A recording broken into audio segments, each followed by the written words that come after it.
What's going on, y'all? Forward Fabi, man. Back with a video. We're doing a reaction to 1 million subscribers defining success from REN. So I'm assuming this is a video based off when he hit 1 mil on the channel. A lot of people have mentioned for me to actually check this out, so we are here. So comment, like the video, subscribe to the channel. I have a REN playlist. You can check out all my reactions to date from REN. So link provided in the description as well as pinned in the comment section down below. Let's go ahead and hop into the videos.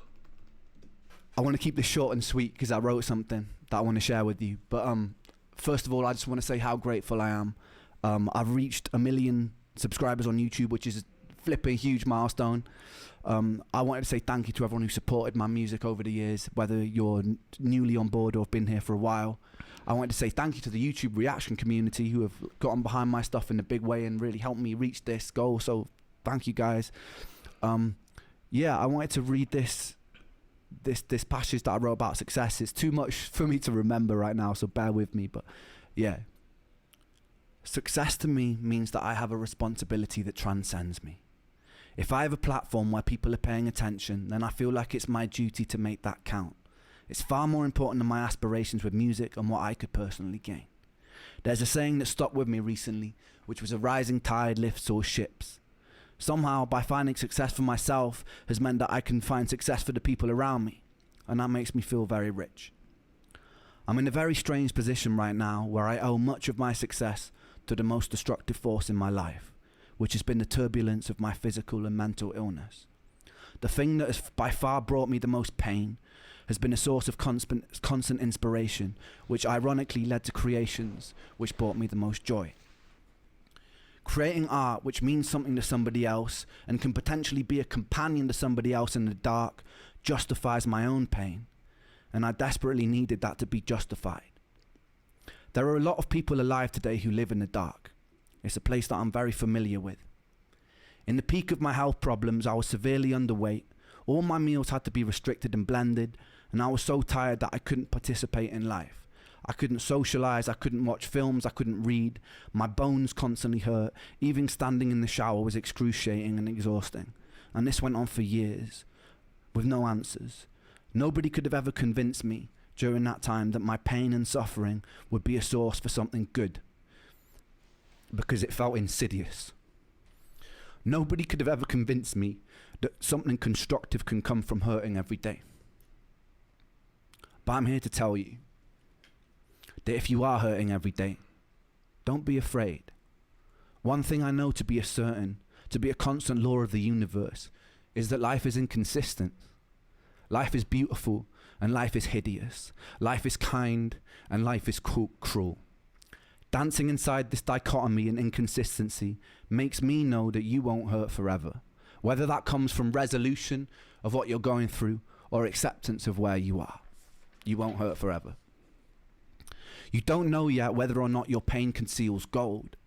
It definitely conceals wisdom, and it's definitely a catalyst for filling you with empathy. So stand strong, my friends, and don't let the darkness consume you, because once you know the dark and become intimate with it, you become very capable of wielding the light. Dude's spit too many facts right now, but I have to pause and kind of get my thoughts out, because if I wait to the full end, I'm going to forget what I was trying to say throughout the video. So the first thing he kind of mentioned and talked about was like the platform he's curated. It's like a duty, right? In terms of once you curate or you have a platform, people follow you, they listen to you, maybe you have a certain influence. At that point, it becomes a duty. You know, I see where he's coming from because I can relate in terms of this platform. A lot of people, and I've had it for several years. I don't know what the future holds with these type of things, but I had a lot of people give me comments and things, and it's like, dang, you know, people can give you really like insight that you don't even have into yourself. So I appreciate when people give that feedback, and I don't want to use the word burden, but like sometimes it can be a weight to lift, because now I know I have a responsibility, right, to like not let people down, and you can't please everybody, but I'm not trying to leave people out to dry. I mean, I can't even imagine a million people that follow him. I mean, he just hit 2 million not too long ago, so this was probably a few years ago. But it just makes you, there's like the joy to it, but then there's a partial sadness that comes with it, right? Because if you're partially a people pleaser, you want to appease people, which you shouldn't, because that'll drain you. You just have a concern for others. You want people to be heard.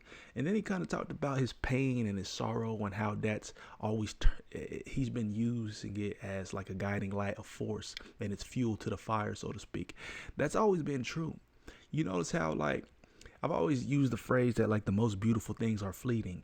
And if you look at it in a certain context, man, like, obviously he has an illness he suffers with. I think people had told him that, I want to say people told me that doctors told him that he had maybe wouldn't make it or he wouldn't be able to do certain things. And he's changed that or switched that narrative. So in a sense to where, like, you see things that are so beautiful, but they tend to be temporary. But I'm saying in alignment with fleeting, like, people that are sick, they turn that pain into something that's going to flourish, because it's like you perceive maybe yourself, maybe if you're very ill, potentially on your deathbed, you want to take advantage and seize the time, right? And even some of the greatest artists that ever lived, they weren't around that long. So I don't know what it is. Maybe it's the turmoil they're in, the world they're in, but pain is naturally turned into passion. People who are ostracized naturally have a bigger chip on their shoulders, or they have more that they need or want to accomplish and do because they were perceived a certain way. It's always like that. If you ask some of the most successful people what their driving force is, they'll have a story to tell you. You know what I mean? But I don't know. You could be instrumental for changing this world for the better. There's nothing humble about shrinking or doubting yourself because you are large. You can be ferocious and you could be magnificent. For the medical industry, who too often let people fall through the cracks, it's your duty to do better. For the people living in the light, who have either stepped, it's your duty. For the medical industry, who too often let people fall through the cracks, it's your duty. When he said too often let people fall through the cracks, what do y'all think he means by that? Like casualties that are caused due to negligence? Because the first thing that came to mind was when he got misdiagnosed. People told me he got misdiagnosed as having a mental illness when it wasn't even that. So he probably, like, maybe he's speaking on that. Y'all need to do better. I always talk about when it comes to, like, health, doctors, physicians, whatever, maybe, bro, get a second opinion. I ain't listening to one dude tell me, oh, you got 3 months to live. You go to the next doctor. Man, we got a specific treatment, man. You'll be good. You're gonna get different information from different sources. Always get a second opinion. To do better. For the people living in the light, who have either stepped out of their shadow or have never had to walk beside it, it's your responsibility to put out untainted love. Our own greed, desire to ferociously expand, and decisions rooted in self-interest can benefit ourselves in a material sense, but can be very destructive to the hive and the world around us, ultimately hurting ourselves. So we really must consider that if we're going to step into a bright future. As humans, we have an incredible potential, and it would be a shame to throw it away. So community, humanity, and changing our relationship with the natural world so it leans more towards homeostasis must be a priority. Priority number one. Oh, hey. If you're watching this and there's a knot tied up in your stomach with bitterness, anger, or hatred for your fellow human being, be with it. Feel it. Understand it. Express it. And then let it go. You're hurting. Give yourself love. Forgive yourself. And then project that love outwards, and the anger will pass. We have a decision in every interaction to tilt the world towards heaven or hell, towards Jannah or Jahannam, utopia or dystopia, and some people's ideas of heaven will be another's image of hell. So tread carefully, but treat those differences with respect. Tapestries are made beautiful because of the variety in the sum of their parts. Thank you to 1 million people inside this rich tapestry for the opportunity for me to try and spread my own vision of what I believe to be good. And thank you for justifying my pain. Thank you. I love you. There you have it. That's the 1 million subscribers defining success. So I think everybody's got their own definition of success. You know what I mean? Some people think it's accomplishing certain things, accomplishing certain feats. Some people think it's helping others. Some people think it's more so their walk with the higher power, God, Christ. There's a multitude of definitions of success. So it's not unanimous. Um, in the material world, of course, success coincides with like what you acquire, what your peers think of you, what the world think of you, and kind of how you're evaluated through their eyes. But I don't think that's always holistically true because the world is on some BS. Like he even mentioned, man, the world is always fluctuating in a sense of like, let me go through these key markers and some life is inconsistent. You know what I mean? People perceive things one way. It will never be a one-track minded type of world we live in, to where it's always agree to disagree. So that's the inconsistency, because we live in a world with so many different personalities and perspectives. Nobody's gonna be, oh, we all agree. And even in the way that it's so unpredictable, he talked about that life. Some days it's this and that. Sometimes people reach success overnight. Some people work their life for success. There's no full rhyme or reason, man. Like, that's why when people give advice, like sometimes it's more so about taking what you can and leaving what you don't even want to apply, because their life isn't going to apply to your life. You can take some of the gems, and maybe there's trends or patterns that they implemented across their journey to where you could apply, but it will never fully resonate into you mimicking somebody else's life. That's why you got to embrace who you are, man.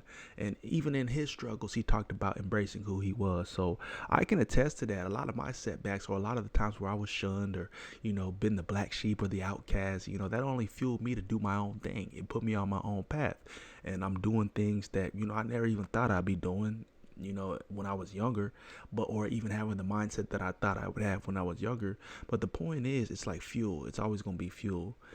And just to tie into some other things that he mentioned, just turning your pain into passion. I turn the pain into passion. I'm married to fashion. You know what I'm saying?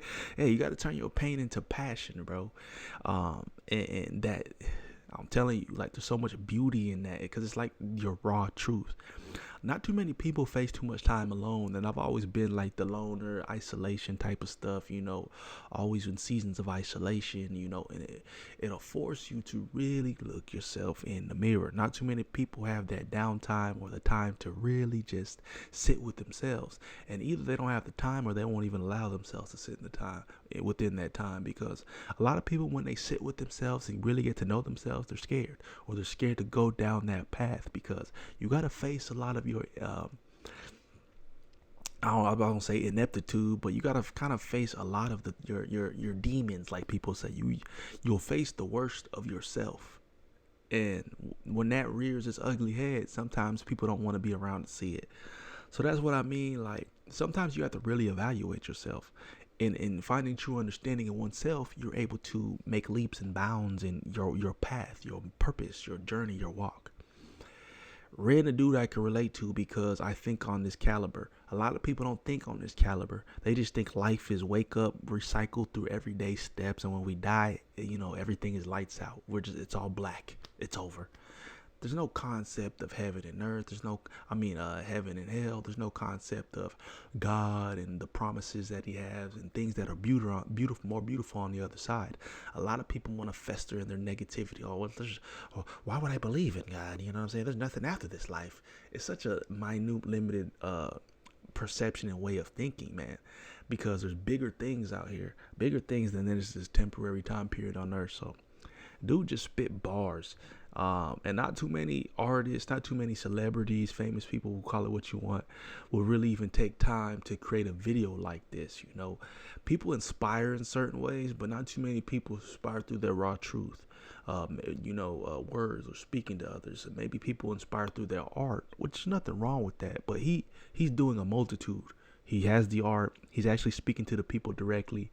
And these type of messages are what really change the narrative.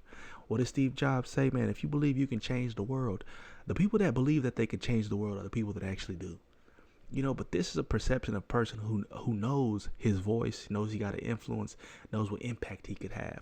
If more famous people who had influence had these kind of messages and were more so revealing the raw, uncut truth, which they do. I'm not gonna say nobody does, but the world will be better off because too many people are following, knuckleheads, nut jobs, peanut brain people who are in the spotlight who have no type of morality, ethics, don't want to leave a positive influence. They're just doing all the rah rah and kind of leading our youth into destruction, essentially.